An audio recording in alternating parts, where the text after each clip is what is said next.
But you did bring this idea about Soros owning some stock in some pharmaceutical companies, specifically China. Okay. So I wanted to pull up. Hey, Stinkeroo1, thanks for following. Oh, I'm gonna let you get your graphic ready. Yeah, I got a graphic up. All right.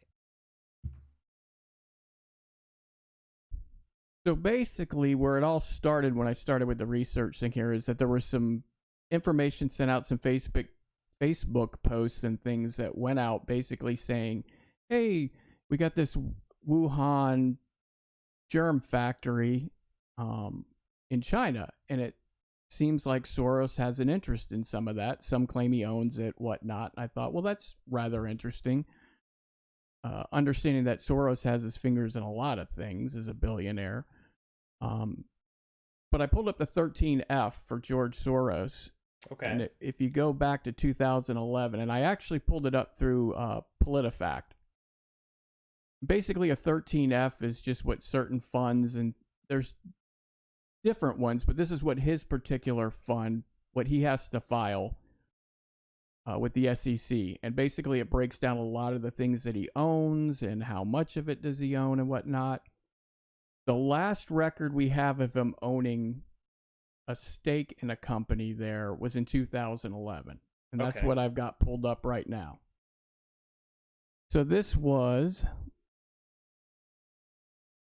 I'm going to say Wuxi, but I'm WUXI, Wuxi Pharmaceutical or Pharmatech, through a parent umbrella company in Cayman Islands. It's an ADR, a sponsored stock pick on the U.S. stock exchange.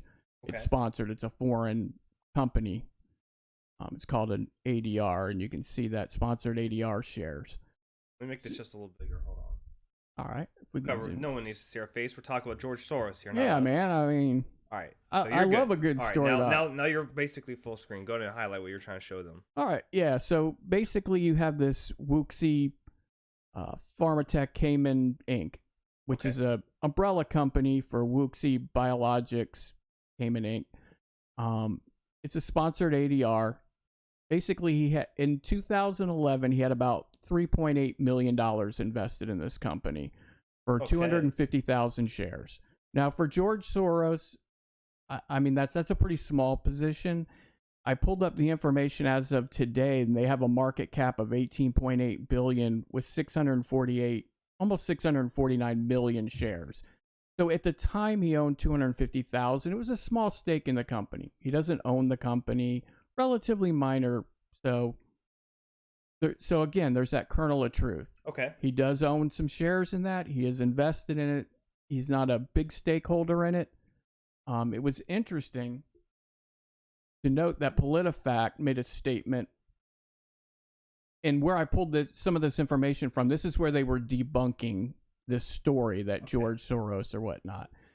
And they had a statement on there saying subsequent SEC filings do not list the company among his investments, and they put perhaps because he changed the legal status of his hedge fund that summer to avoid more government regulation. Well, of course he did. Right. He didn't probably do that. Now, remember, this is the guy who's a champion of open societies, but he's like the most secretive person in the world. Like he funnels money through a million different organizations and whatnot. But it's interesting that in 2011, that's the last time it was listed. And the actual Wuxi facility in Wuhan opened in 2012. So it was just after this. So we don't know if he still has a share in that company or not. It could be much larger now. He could have gotten out of it. I doubt he got out of it. Because usually when you're doing this kind of stuff, it's long-term investing. I mean, you're not flipping positions in this.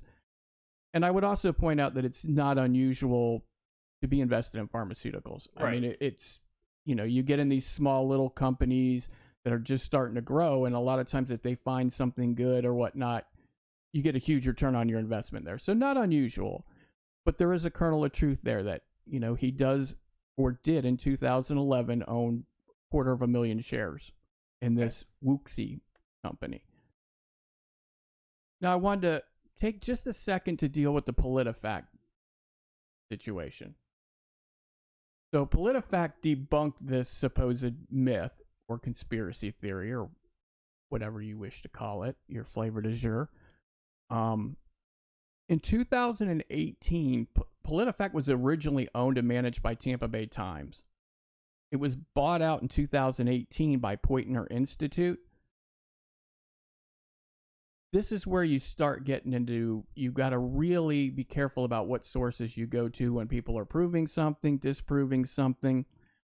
So I've got this other graphic pulled up, and this is some information on Poynter. Poynter, yeah.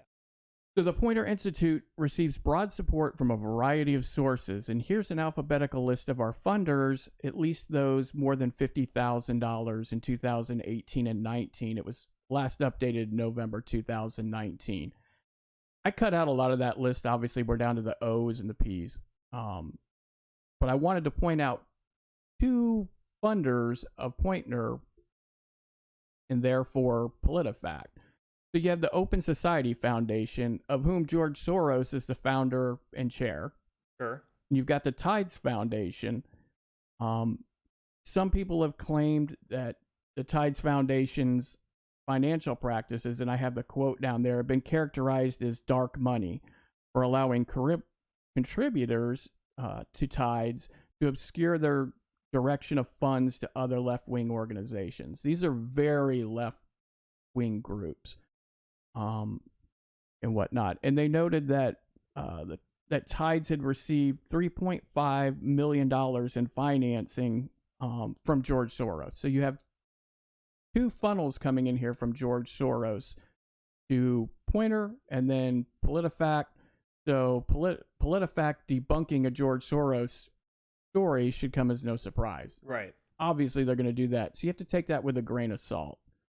So before we get too invested here, in case people are just on joining or they're not sure exactly what we're talking about, we basically for the past 5 minutes been going over the kernels of truth that are in this conspiracy that we've been kind of working on developing, revolving around George Soros and how he's benefiting from. What is the conspiracy? What is the theory? How does George Soros play into the coronavirus? What is the overall theory? And then we'll get back into the facts. And that's the interesting part. So this is a new conspiracy theory that's just starting to surface. So right now the claim has simply been made that George Soros owns or is invested in a biotech firm in Wuhan, potentially related to their level 4 facility there in Wuhan. Right. Where the larger, broader conspiracy says that could be where COVID-19 was human engineered and either accidentally or intentionally was released from. I didn't take a snapshot of it, but I was looking at some stuff on that Virology Institute of Virology in Wuhan. Mm-hmm. And the numbers they gave, they have like 600 and something different biological virus type animal samples in that facility. So, right. I mean, they have a large catalog. That's a lot of potential for a lot of bad shit to come. Yeah, and there's a lot. That's just the animal strains. They have other strains, just like some of our facilities do. But it's a lot. It's it's their only level 4 facility, I believe, in China. That's sort of where they store everything. Right. Now that's different from this facility. However, they're very close to each other. And you're in China, they all kind of collaborate and link together. So sure, yeah. You could extrapolate that George Soros, the company he's invested in, could have been doing some cross research work and stuff there. But the smaller conspiracy, getting back to it, which is just kind of starting to surface, and I'm sure it's going to blow up and continue to propagate, is that Soros has his hands in this somehow and is involved. If you'll pull it back up, I'm going to finish this kind of our delve into the whole Wuxi connection. All right, so we basically said, look, PolitiFact funded heavily by George Soros. So when you see these, debunking the myth by PolitiFact, this is false, you have to take that with a grain of salt because that's what they're going to do. He funds them to a large extent. Yeah, why would they make him look?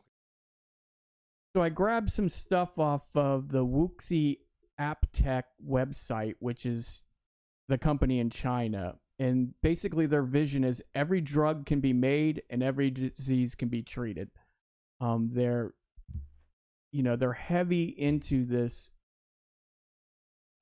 pharmaceutical research and development. It says they were established in 2000 to provide a broad portfolio of research and development to enable companies in the pharmaceutical and biotech industries worldwide to advance discoveries and deliver groundbreaking treatments to patients. Trying to read. I don't want to read all of this, but just trying to get the highlights here. They have industry-leading capabilities such as R&D and manufacturing for small molecule drugs, cell and gene therapies. They do some work on medical devices, and that's what everybody's trying to debunk it, and they're sort of emphasizing that, but that's only like one prong of their pitchfork. They're definitely deep in the drug research and development process at a molecular gene level, which is where you're at when you're trying to manipulate. So if you look at just their slogan, every drug can be made and every disease can be treated, Harbinger says, yeah, it's really easy to treat if you're creating them. Yeah. That's the scary if you can part. create That's the whole them, point. Yeah, exactly. You can create a drug that doesn't help the world. Exactly. So, well, not just that. I mean, if you want to cure any disease, it's easy. If you're making the diseases you're curing, I mean, because you have this, you have the key to the lock. It's the same the key to the lock, same information, same process. So I went back and I pulled an article here from 2010 where they announced the Wuxi Pharmatech company was going to build $100 million research and development center in Wuhan. This is sort of what kicked off that specific facility in Wuhan. $100 million research center, 40,000 square feet. It's part of the National Biological Industry Base there in Wuhan. So that was sort of the kickoff in 2010. Can you go back 1 second? Yeah, absolutely. You pick on that last statement. Wuhan sources told China Bio that a cooperative agreement between Wuxi and the Wuhan Biological Base was signed on August 9th. So that's the George Soros connection in all of this. It's right there. Right, that's what I'm saying. There's collaboration. Nothing happens in China that the party's not aware of and controlling. And there's a lot of collaboration there. And, even though Wuhan is the size of New York City, these are made, when you look at the Institute of Virology there, which is where we think the actual virus was held in this facility, there's not a lot of them. So even though it's a big city, there's going to be collaboration there. There's going to be a tie between the two. In 2012, the R&D and manufacturing site in the city was put into operation. The Wuhan site became the key of Wuxi's strategic network in central and western China. That's straight off their website. Right. This is sort of their command and control center for everything they do in China. Of course, controlled to some extent. There's no real private companies in China. So it's definitely. They may call it that, but we all know the deal. The party's involved in it. So they're all working together in Wuhan. Right. And they're right there in Wuhan. There's a picture there of what that facility looks like. The website has on there, it's a small molecule drug discovery and research service is what they're doing there. And for those of you that really like to dive deep into the conspiracies, I find the address extremely interesting. 666 Goxon Road. Uh-oh, there's the number. So that's the thing that you got to tie into really get a conspiracy theory wrapped up is you have to have a religious or globally accepted form of evil attached to it. There are you dig in, there's just so many bizarre coincidences that all flow in this chain. I don't know, but 666 Goxon Road, East Lake High Tech Development Zone in Wuhan, China. Now, but again, yeah, that's what I. Full disclosure: this is just independent research, and these are just our Sunday conspiracy talks. We're not trying to influence you. No, I don't want you going out telling everybody George Soros created the coronavirus, but I do. I do implore you to go look up George Soros' track record, all the weird, crazy, seemingly evil shit he's done, and then at least start to think, is it possible? Maybe if it wasn't George Soros, but somebody of power, somebody of influence could have done this. That's the whole point of the talk for me, is it creates the analytical mindset, that questioning mindset. Right. My point in this was not that George Soros had anything to do with any of this. It was simply to either to debunk or confirm that George Soros was involved with a company in Wuhan, China that may have been involved in this. And the scary thing is he was, though. And he was. I mean, that for me, he was, that's scary. And could still be. We don't know because he doesn't have to report that now. Right. Since 2011, he changed his reporting hedge fund status to where he does. So we don't know. I would find it hard to believe that he sold out of that position. Why would you? In a growing company, you got in it. Why would you sell? And that's a pharmaceuticals are it's a great startup area to get into, and they hit something out of the park. Definitely. And you're looking long term. So they hit the coronavirus out of the park, I guess. Yeah. That's just scary stuff, though. If you think about it. That's one of the more compelling coronavirus theories I've seen with enough information on it. It's easy to say it's a weapon. It's easy to say this was man-made. It's easy to say it's China's fault. It's easy to say one thing. But to have a thread of events that you can factually check with public information. This isn't even us. Nope. We have no insider knowledge. We have no special access to any libraries or documentation or anything. We're not even like an inside. Imagine if we could get our hands on somebody with an inside connection, George Soros, that could confirm or deny any of these ties. And it's like, that's the scary part for me, that this theory holds so much, I can't think of the right word, so much gravity, so much truth behind it. No one that's putting this theory out there is saying, oh, it was a man-made weapon. They're saying it doesn't matter if it was a man-made weapon. It doesn't matter if China wanted to get spread. What matters in this is that George Soros is connected. George Soros has a track record of tanking economies. He broke the Bank of England. Right?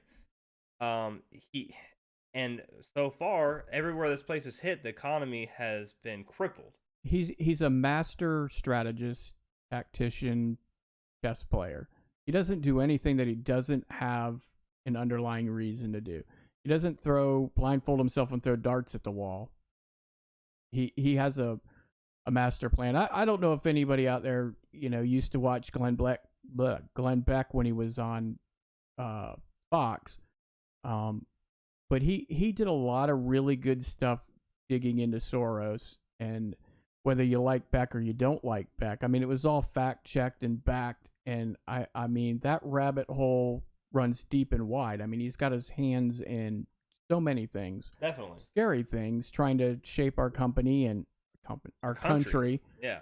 Trying to shape our country and turn it into what he wants it to be, And again, to stress, nobody's saying George Soros was directly tied to any virus there. Just simply the facts do show that he was involved with a research facility in Wuhan, where the virus could have potentially transferred, where there was collaboration with the facility, right, where it could have come out. In full disclosure, the information we're getting from the epidemiologists right now and whatnot is that they, at least publicly, 100% are saying that this was not engineered, that this came straight from bats, that they know all of what they call the DNA and RNA backbones that you use to construct what you want if you were going to manipulate it.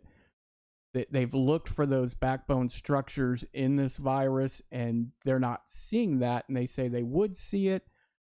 I don't believe any of it. I think it's so early on.